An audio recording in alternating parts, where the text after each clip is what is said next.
Shotgun with Charlie.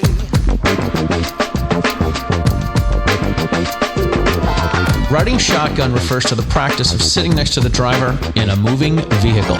The term riding shotgun came around after the time of the stagecoach, when somebody used to sit next to the driver holding a shotgun, in case they ran into bandits.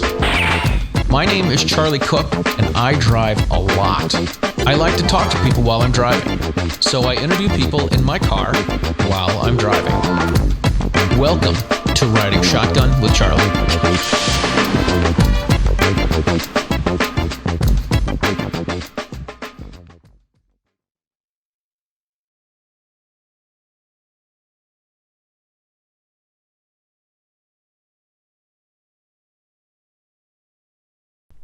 All right, welcome to this episode of Riding Shotgun with Charlie. This episode is a little bit different. Trampus Swanson from the Swanson Media Group asked me if I would be interested in repurposing the show for Armed Lifestyle Magazine, which you can get for free if you check out Armed Lifestyle Magazine. We're repurposing the show. We're writing some articles about the passengers that we've had. One of the things that I'm doing is I'm going back and I'm talking to some of the passengers and getting an updated interview, updated segment with them. And this is one of those segments. Today, we are revisiting the show with Anthony Colandro. Anthony owns the Gun for Hire range in Woodland Park, New Jersey. He's been a great friend and a great mentor. And one of the things I wanted to do is I wanted to increase my circle of friends when I started riding shotgun. And Anthony was one of the early guys that I asked to be on my show, and he agreed to it, sight unseen, didn't know who I was. And it's been really wonderful, and he's an awesome guy, and I hope you enjoy this extra segment with Anthony Colandro. All right, so it has been a while since I've had you on Riding Shotgun with Charlie. Every time I go through, most of the times I've gone through New Jersey, I try to check in with you and make sure, see if you're around, so that we can check in and see what's going on, and pay you a visit. But it's not always the case.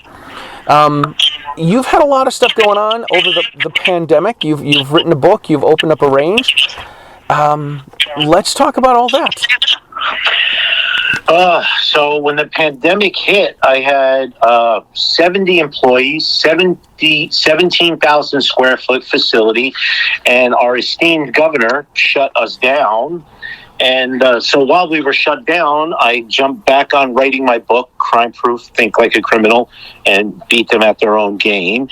And I managed to finish the stage one of the expansion on the new addition to the range, which added another 27,000 square feet, and working on the additional 27,000 square feet on a second floor as we speak. So my book, since the pandemic hit and I self-published my book, I've managed to sell 26,000 copies. Wow, that's amazing.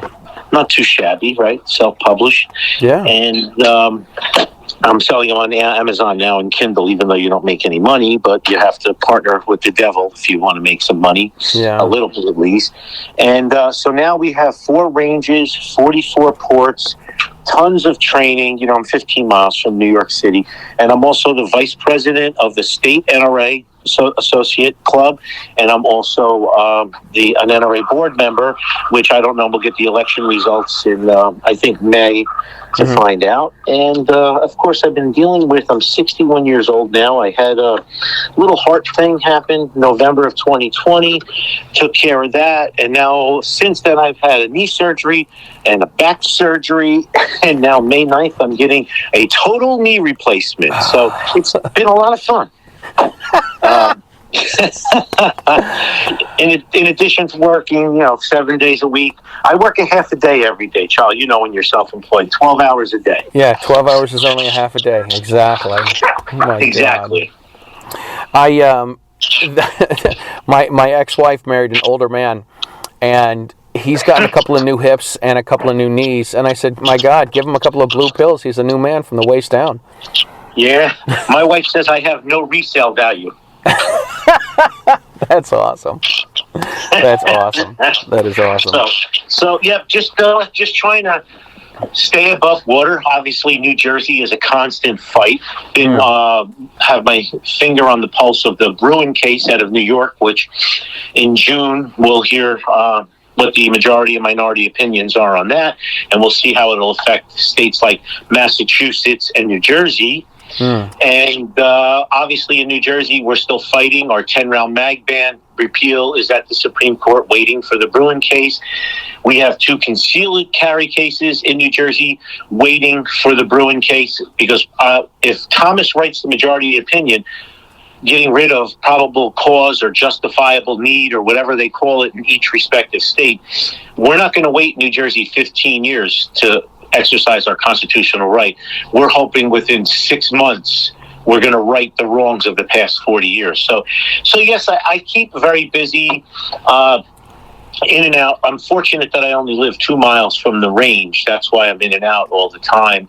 And, I don't know if you're familiar with crypto, but we're launching a Gun for Hire NFT within the next month. We're going to have non-fungible tokens for the gun range to get people involved in cryptocurrency.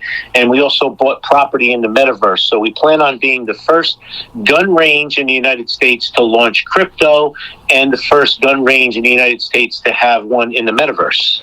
That is pretty cool, man. This is, I got to say, this is one of the things I love about you is you're always on top of the new things that are going on, and you're not afraid to try new things and to go where people haven't gone before and push the limits on things.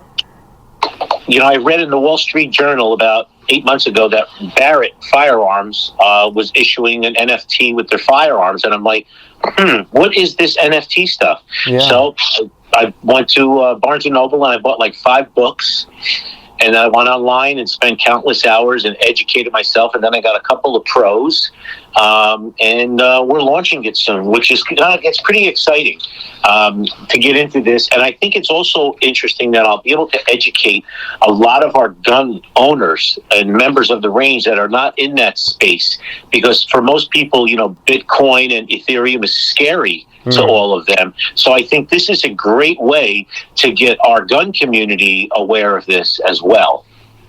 Yeah, that's cool. I've heard Chris Chang talk about the NFT things, and that's how old I am. The NFT things, but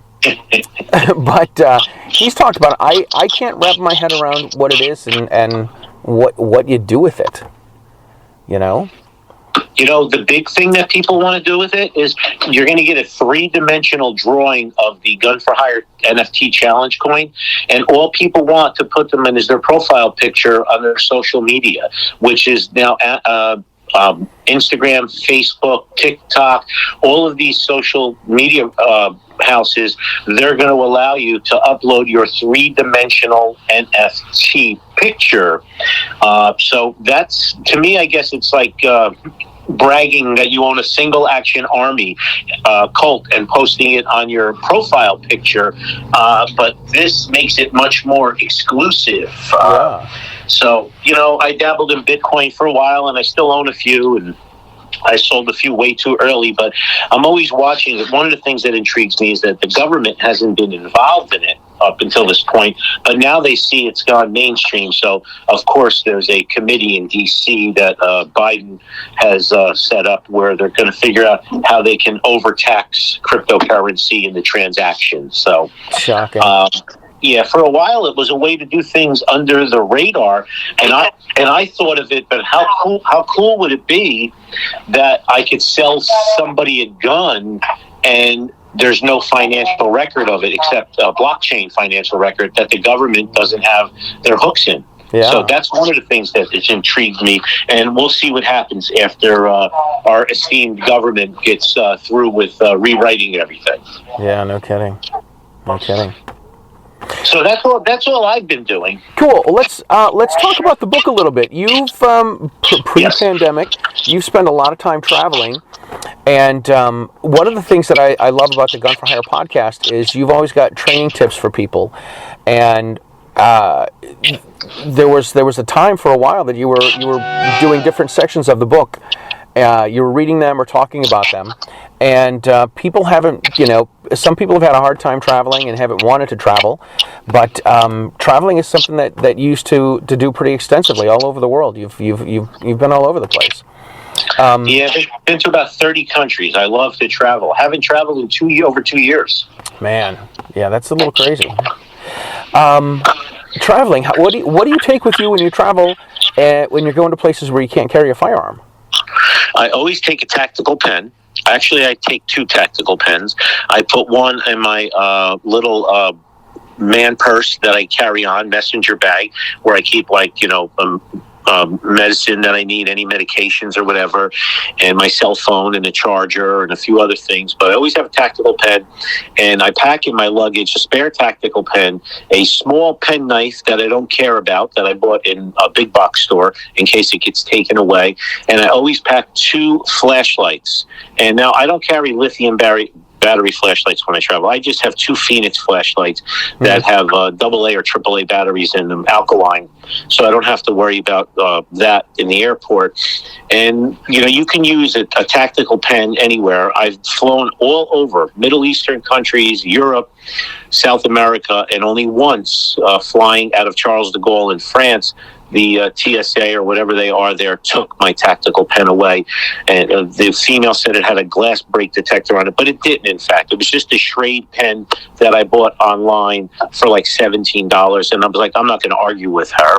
Right. And once in England, going into an exhibit, the security guard who checked us before we went in with the metal detector said, I can't bring my my torch into the exhibit. And I was like, I don't have a torch. And then I found out in the UK, a flashlight is called a torch. Flashlight, the torch, yeah. Yeah, that makes sense. So, but they gave it back to me when I left the exhibit. They put it in a little envelope with my name on it. Oh, that's but I don't usually carry expensive stuff, because if it gets taken away or I lose it, I won't cry. Yeah, absolutely. Absolutely. But, if you have somebody coming at you, if you're outside of a hotel at night and someone is walking towards you and your support hand in your pocket, if you have a flashlight with a tailstock switch, like a 200 lumen flashlight even, if they come walking towards you, if you flash that in their face, that will give you a tactical edge. And a lot of people don't realize that. And I always have a small flashlight in my support side pocket, in my pants or vest or jacket. And I always have my tactical pen where I can reach it from my dominant hand. Mm-hmm. And as soon as I land and we check into a hotel or whatever, I'll open my shaving kit, and I always have a small, like 3-inch pen knife. And it's funny because I went to go into the Louvre, and I realized that they have metal detectors, and I had my knife on me. So I was outside the Louvre, and there was a building, and in the corner there was like some leaves and garbage there. I actually dropped the knife on the ground, kicked the garbage over it, and toured the entire Louvre for 6 hours, and came out, and the knife was still there. Really? Yeah, but if it wasn't there, Charlie, I wouldn't have cared. Yeah, it's not going to be a big deal. I have some credit card knives with my logo on it, and I have one. I have one of yours. Yes, and I went into the Capitol building with one. They separated me from the person that I was with. She had no idea what was going on. They dragged her away, like, you need to separate yourself from him, and she's like, what's going on? And I'm like, I know what you guys are looking for. Can I leave it here, and can I offer it to you? And he's like, nope, you got to get it out of the building. I went and put it outside by a trash can on a little piece of railing, and we went in to go to the bathroom. We came out and it was gone. Gone. Yeah. So you didn't hide it well enough. I did. So, and I have a little travel alarm. It's in my book. I have a little alarm that slips between the door and the door frame, and I bought that at Automobile Association of America, AAA, for like $11, and it takes a little watch battery, and you pull it out of its little black holster, and you slip the 2 probes. They're spring-loaded between the door and the door frame. And if somebody opens the door in the middle of the night while you're traveling, that alarm, it's a 120 decibel alarm, will go off. Ooh. Yeah, so I always have that, and as soon as I check into a hotel room, the first thing I do is I always lock the secondary lock on the door. The next thing I do is I carry those little round Band-Aids I bought 1,000 pack. And as a man, I still don't know what they're used for, but I bought a pack of them. And I always stick one on the peephole, because you could go online and you can buy a Schomer Tech reverse peephole viewer for $20. Wow. Where someone can put this little tubular device right up to a peephole on your front door or hotel room, and it reverses it, and they can look in. So I always cover the peephole, and then I take a towel from out of the bathroom, and I put it under the door to the room. If you'll always notice, the doors are cut really high in a hotel. There's a few reasons for that. A, they can slide your receipt through. B, if someone passes out or passes away in a hotel room, security has a device that goes under the door and comes up and flips the secondary lock open. So I always put a towel in front of there. It attenuates the hallway noise from kids running up and down and people slamming doors. It will also prevent smoke from coming in should there be smoke inhalation from a fire. But it also makes it much more difficult for someone to stick one of those devices under the door to unlock the secondary lock. Gotcha. That's a great idea. Yeah, just some little tips, everyday stuff. So that's pretty much what's in my book. It's there's 4 chapters that are firearms related, and I would be remiss if I didn't say that when I was writing my book, I had the general framework from it, and John Petrolino helped me out tremendously, because I was impressed with his book, Decoding Firearms. You know John very well. Yes.